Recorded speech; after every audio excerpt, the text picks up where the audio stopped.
نحمده ونصلي ونسلم على رسوله الكريم اما بعد. نن درس قرآن کې د 25مې سپارې خلاصه بیانېږي. الله تعالی د دغه سپارې په شروع کې د انسان فطرت بیان کړی ده. واذا انعمنا على الانسان اعرض ونأى بجانبه واذا مسه الشر فذو دعاء عريض. د انسان دوه قسمه حالت ده. په انسان باندې همیشه دوه قسمه حالتونه راځي، کله د خوشی وال او کله د غم وال. نو کچېری په انسان باندې حالات داسې وي چې هغه د خوشی وال وي، حالات د انسان موافق وي، بیا په دغه وخت کې د تکبر کوي، ضد کوي او ځان ته څه وایي. او که په انسان باندې حالات ناموافق راشي، د حالات د موافق نه وي، بیا په یو وخت کې د الله تعالی طرف ته رجوع کوي.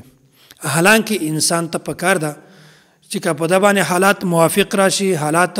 د موافق وي یا موافق نه وي، په دواړو حالاتو کې د الله تعالی طرف ته رجوع کوي. ځکه چې الله تعالی دا د دواړو حالاتو مالک ته، که انسان د خوشي په حالت کې وي بیا هم الله تعالی مالک ته، که انسان د غم په حالت کې وي بیا هم الله تعالی مالک ته. نو په کار د انسان ته چې په هر حالت کې دا د الله تعالی طرف ته رجوع وکړي. بیا الله تعالی مخکې د خپل قدرت او نشانې بیان کړي دي. سنوریهم آیاتنا فی الآفاق وفی انفسهم. الله تعالی په ځمکه او په اسمانو کې په پوره کائنات کې ډېرې زیاتې نشانیانې پیدا کړي دي، او الله تعالی په انسان کې دننه ډېرې زیاتې نشانیانې پیدا کړي دي. وایي که یو کس داسې وي چې هغه معمولی عقل وي، معمولی شعور وي، هغه هم په دې خبره باندې سوچ وکړي، بیا به د اعتراف د په دا خبره باندې مجبور کړي چې دغه شیانو د دغه انسان یا دغه شیزونو جوړولو وال یو داسې همیشه پاته کېدونکی ذات ته چې د هغه علم او طاقت بالکل انتها نشته. نو الله تعالی داسې ذات ته چې په دنیا کې هم د ډېرې زیاتې نشانیانې د قدرت والے، او که موږ تاسې سوچ وکړو د انسان اعضا په دا کې څرنګې الله تعالی غوښه پیدا کړې ده، او څرنګې الله تعالی په دې کې رګونه پیدا کړي دي، په دې کې به دننه وینه ځي، او وینه په څومره سپیډ څومره رفتار باندې ځي، که انسان په د یو اندام باندې هم سوچ وکړي، دا هم د الله تعالی د قدرت یوه ډېره غټه نشاني ده. نو په کار ده چې په هر حالت کې انسان د الله تعالی د قدرت په نشانیانو باندې غور او فکر کوي. بیا انسان په دې وخت کې همیشه د ګناهونو هم ځان بچ کولی شي. بیا مخکې الله تعالی دا خبره بیانوي، وای رسول الله صلی الله علیه وسلم به چې کله کافرانو ته دعوت ورکاوه، بیا به دوی نبی علیه الصلاة والسلام ته ډېر زیات تکلیفونه ورکول، او د دعوت په لاره کې به دوی رکاوټ ورته جوړاوه. الله تعالی دا خبره بیانوي، وایي پیغمبره ته دوی ته ووایه قل لا اسألکم علیه اجرا الا المودة فی القربى. وایي پیغمبره دوی ته وایه چې زه د تاسې نه په دغه دعوت باندې بالکل د اجرت مطالبه نه کوم، خو البته تاسې د ما د رشته دارۍ د ګاونډیتوب خیال ساتئ. دلته نبی علیه الصلاة والسلام دوه خبرې بیان کړي دي. وایي په تاسې باندې د ما دوه حقوق دي. اول حق خدا ده چې زه الله تعالی پیغمبر رالیږلی یم، او تاسې د ما د پیغمبرۍ اعتراف وکړئ او د ما اطاعت وکړئ. او که چېرته د ما د پیغمبرۍ اعتراف او اطاعت نشئ کولی، بیا د ما د ګاونډیتوب د رشته دارۍ خیال وساتئ. بیا هغه د وجې نه او تاسې د ما په خبره اورئ او د ما په خبرو کې بالکل رکاوټ مه اچوئ. نو دلته نبی علیه الصلاة والسلام دغه دوه خبرې بیان کړي دي. مخته بیا الله تعالی دا خبره بیان کړې ده. وایي داسې خبره وه چې مشرکینو به داسې ویل چې د انسان چې کوم تکالیف دي، مصیبتونه دي، پریشانۍ دي، دا د انسان د اعمالو د وجې نه دي. دا خبره خو ټیک ده چې عمومي طور باندې اکثر پریشانی، مصیبت، تکلیفات دا د انسان د اعمالو د وجې نه وي، خو هغه کسان چې هغونه ګناه کېدلی هم نشي، مثلا پیغمبران دي یا داسې واړه واړه ماشومان دي، نو که چیرې د هغونه داسې غلطۍ وشي، داسې تکلیف الله تعالی ورکړي، بیا هغه د دوی د ګناهو عمل نه ده، دوی نه ګناهونه کېدی هم نشي، بیا څرنګه د ګناهو نتیجه ده، بلکې الله تعالی د طرفه نه دا د ازمایښت او د دوی د درجاتو د اوچتوالي ذریعه جوړیږي. نو کله کله په انسان باندې پریشانی راځي او مصیبت راځي، خو هغه د دوی د اعمالو اثر وي، او کله کله په انسان باندې دا مصیبت پریشانی راځي د دې د وجې نه چې الله تعالی د ده درجه ډېره اوچته. بیا الله تعالی د هغو خلکو صفات بیان کړي دي چې په آخرت کې د اجر مستحق وي. اول صفت الله تعالی دا بیان کړی ده چې دوی عقیده ټیک وي، او دوم صفت دا ده چې دی په الله تعالی باندې باور کوي او درم صفت دا ده چې الله تعالی کوم مال دی ته ورکړی په هغه کې څه نه څه خرج کوي او که دی ته غصه ورسي بیا هغه برداشت کوي او انصاف سره فیصله کوي او که څوک ظلم پې وکړي بیا دی د ظلم بدله اخلي خو د حد نه تجاوز نه کوي او داسې غټې غټې ګناه نه کوي او نور الله تعالی ډېر زیاته صفتونه بیان کړي دي او داسې بیا مخته الله تعالی دا خبره بیان کړې ده وایي د هر شي خالق دا صرف الله تعالی ده دلته الله تعالی صفت خلق بیان کړی ده وایي دا ټوله دنیا د الله تعالی پیدا کړې ده او د الله تعالی شریک نشته عبادت دا صرف د الله تعالی ده که کوم کس د الله تعالی عبادت وکړي دا سړی کامیاب ده او که د الله تعالی سره په ذات کې یا په صفاتو کې یا په نامو کې څوک شریک وي دغه سړی شرک وکړي د دغه دنیا هم خرابه ده آخرت هم خراب ده بیا الله تعالی دلته د انسان د تخلیق پیدایش خبره کړې ده وایي دا د ما اختیار ده که زه چاته بچی ورکوم او که نه ورکوم او دا د ما اختیار ده که زه چاته بچی ورکوم نه ورکوم اولاد ورکوم نه ورکوم چاته زه بچیان همیشه ورکوم او چاته زه بچی همیشه ورکوم بچیان نه ورکوم دا ټول الله تعالی قدرت ته په دا کې د بل هیڅ چا اختیار نه چلیږي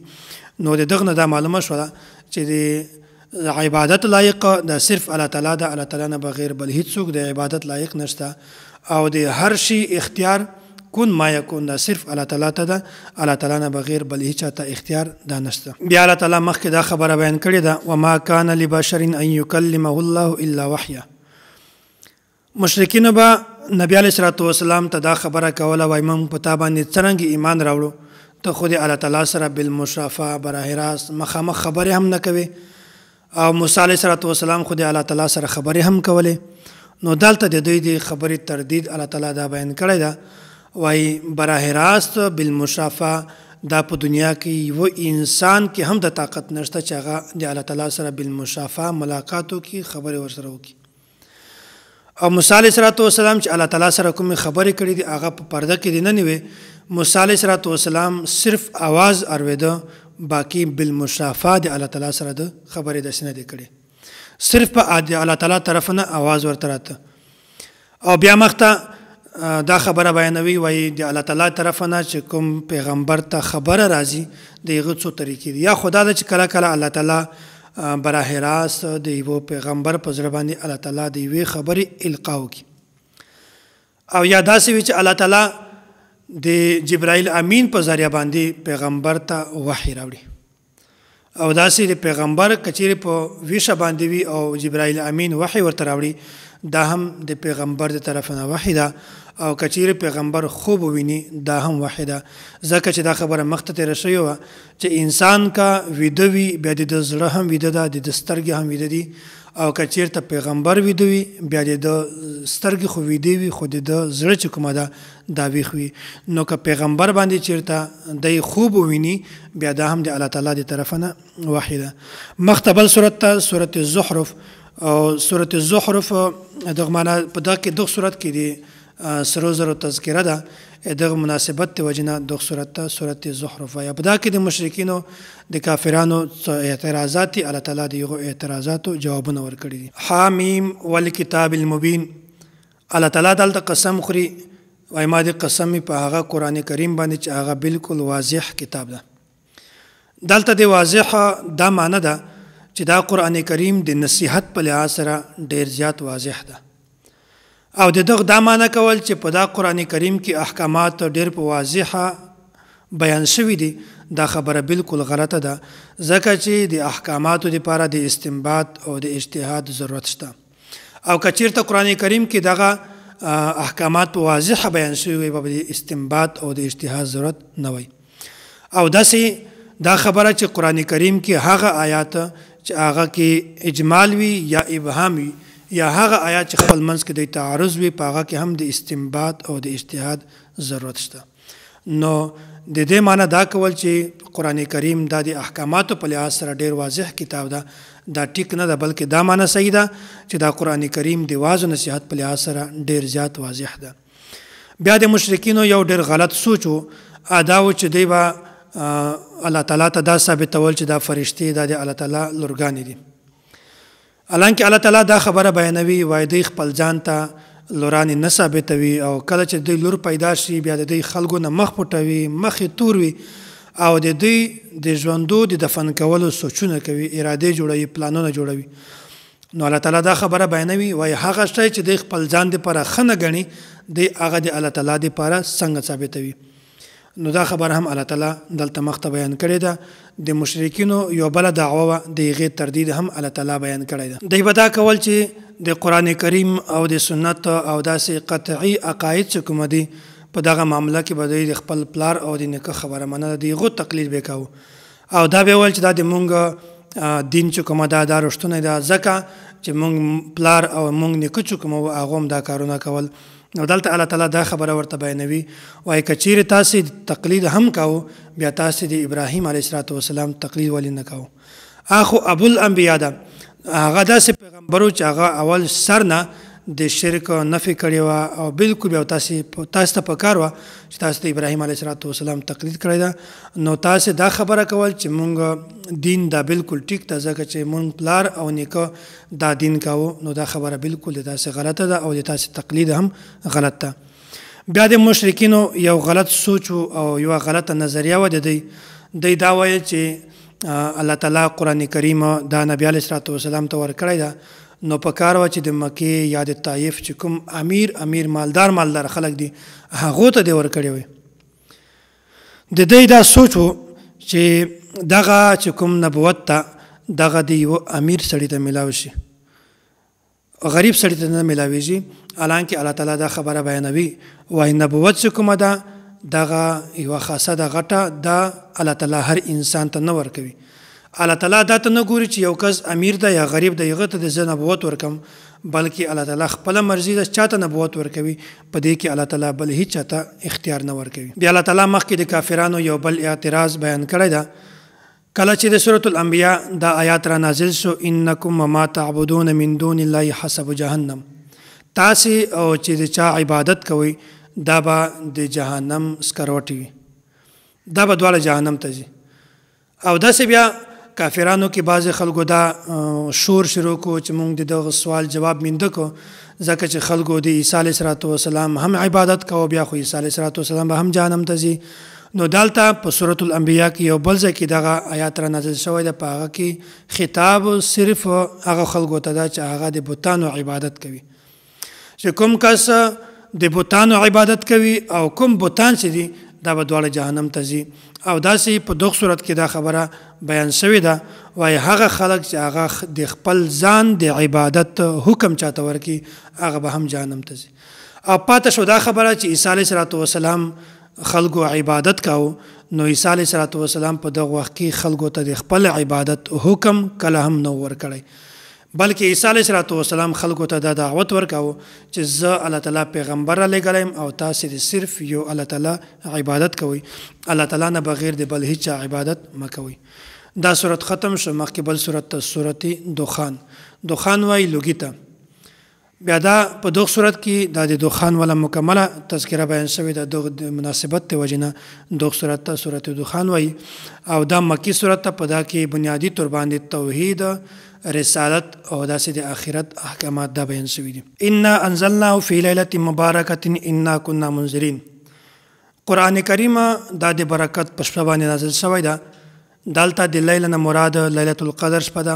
چې انا انزلناه فی لیلة القدر د سورة القدر کې دا ټول تفصیل دلته موجود ده او بیا الله تعالی دا د لوح محفوظ نه د دنیا چې کوم اسمان ده دا ته الله تعالی ټول قرآن کریم په یو ور باندې را نازل کړ او بیا په 23 کاله کې د نننې نبی علیه السلام په زړه باندې الله تعالی قرآن کریم سوکا دا را نازلو بیا د دخان څه مراد ده د دخان مطلب دا ده چې د دغه یو تفسیر دا ده چې قریشو به مسلسل د نبی علیه السلام مخالفت کوو د تردید به کوو بیا داسې نبی علیه السلام د دې خلاف به دعا وکړه بیا په مکه باندې ډېر سخت قحط راغی او دوی به داسې کول چې هډوکي به یې خوړل او لوږه به ورته بیا مردار به یې خوړل هر شی به یې خوړل بیا دوی به چې کله اسمان ته کتل یا د لوږې د وجې نه به دوی ته صرف لوګی په نظر باندې راته بیا داسې وشو چې دوی د نبي علیه السلام طرف ته رجوع وکړه ورته وویل چې الله تعالی نه دعا وغواړه چې دا مونږ قحط ختم شي مونږ به ایمان راوړو اسلام به راوړو الله تعالی باندې به ایمان راوړو قحط ختم شو دوی بالکل ټیک شول، په دوی باندې ښه حالات راغلل، بیا دوی په نبا د نبي علیه الصلاۃ والسلام انکار وکړو، د ده خبره یې نه ومنله. بیا الله تعالی د جهنمیانو تذکره بیان کړې ده، وایي دوی ته چې کومه په جهنم کې خوراک ده هغه د زقوم ونه ده. دا یوه ترخه بدبوداره او ډیره قابل نفرت ونه ده. د دغه چې کوم منډان دي دا داسې دي لکه د شیطان سر. نو دا به هم په د جهنمیانو خوراک وي، او داسې جنتیانو ته الله تعالی چې کوم انعامات ورکوي، د هغو انعاماتو تذکره هم الله تعالی بیان کړې ده. وایي دی به داسې کوي چې په جنت کې به ریشم اغوندي، او څوک به نری ریشم اغوندي او څوک به غټ ریشم اغوندي، او داسې به دی په صوفو باندې ناست وي. بهرحال ټول تفصیل الله تعالی مخکې بیان کړی ده، د حورو تذکره الله تعالی بیان کړې ده. دا مخکې بل صورت ته سورة الجاثیه، د دغه صورت خلاصه درته بیانومه. شریعت بنیادی طور باندې دا د دوو شیزونو نوم ده، عقاید او مسائل. د تیرو پیغمبرانو عقیدې او د نبی علیه الصلاۃ والسلام عقیده دا ټوله برابره ده. په عقیدې کې هیڅ تبدیلی نه ده، د هر پیغمبر د بل پیغمبر سره عقیده دا بالکل یو وي، خو البته مسایلو کې فرق وي. هغه مسایل چې کومه د تیر پیغمبر په دور کې منسوخ شوي نه وي، هغه د موږ په شریعت کې هم چلیږي. هغه مسله او دا مسله دا بالکل برابره وي. او که چېرته دا وي چې هغه مسایل منسوخ وي، بیا د یغو مسایلو د موږ په دور کې، د موږ په وخت کې د یغو مسایلو هیڅ اعتبار نشته. نو بنیادی شی دا عقیده ده. په عقیده د دغه پیغمبر او د تیرو پیغمبرانو دا بالکل یوه ده، په دا کې تبدیلی کله هم نه راځي، او پاتې شول مسایل دا کې تبدیلی خامخا راځي. نو دا هم په ذهن کې دا خبره کېنوي چې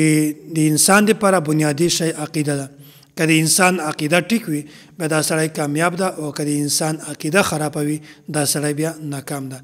او دوم نمبر دی اعمال. که د انسان عقیده ټیک وي او اعمال کمزوري وي، دا سړی به بیا هم کله ناکله جنت ته ځي. او که د انسان اعمال زیات وي خو د عقیده بالکل خرابوي، دا سړی کله هم جنت ته نشي تللی. الله تعالی دې موږ تاسې عقیدې ټیکي، او الله تعالی دې موږ تاسې د قیامت